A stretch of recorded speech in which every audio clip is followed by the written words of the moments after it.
Fever overcomes Caitlin Clark's absence and 3 season-ending injuries to stay in WNBA playoff hunt. Indianapolis, Indiana Fever coach Stephanie White returned to her home state to win a championship. She knew that meant navigating a series of obstacles and, of course, a daunting schedule of top teams and great players. She figured with the Fever dubbed a preseason title contender, opponents would play their best against Indiana. White never envisioned how off-script things could go.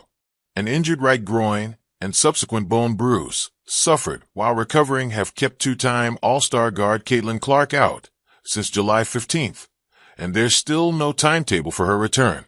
Backup guards Ari McDonald and Sydney Colson had season-ending injuries in the same game, August 7th at Phoenix. Then guard Sophie Cunningham sustained a season-ending knee injury. Still, with 9 regular season games remaining, the resilient Fever are somehow still in playoff position. We have a group that's ready to respond.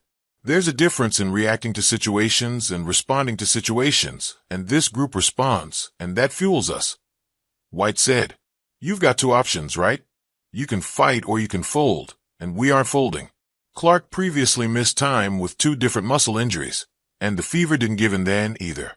Clark injured her left quad in May, then missed the WNBA's Commissioner's Cup title game in July because of an injured left groin.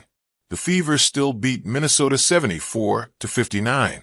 This stretch has been far more stressful for everyone, though.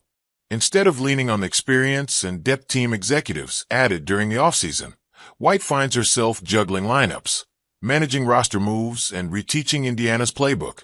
White entered the league as a player in 1999 and says she can't remember enduring anything like it. Clark has missed 22 of the Fever's 35 games this season, a number that seems almost certain to increase in the first of 2 home weekend games against league-leading Minnesota. After losing to defending champion New York in the first 2 games of Clark's latest absence, the Fever reeled off 5 straight wins. They're also 2-2 since McDonald and Colson went down, losing by a total of 5 points. And when Cunningham got hurt, Indiana rallied from a 21-point deficit to win in overtime at Connecticut. The emotional toll of watching all this, again, brought White to tears in her post-game news conference. So instead of breaking down what's been lost, Indiana is fighting back with what it has. When I say you have to have a good culture, you have to have good people in your locker room. You have to have decent humans for this thing to keep rolling.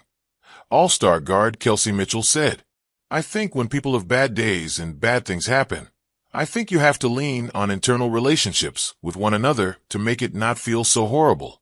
Mitchell has upped her game, averaging a career-best 20.4 points while dishing out 3.4 assists, nearly double last season's total.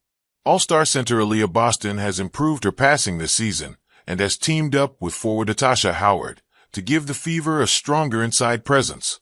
White also wants Mitchell and others to help provide extra energy after losing 2 of her most vocal players. The combination has everyone believing they can finish strong with or without Clark.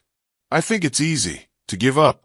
When your point guards go down and your top 3-point shooter goes down, it's hard to stay happy and want to work for something, said guard Chipetti, Indiana's newest player. You can tell everybody's together here.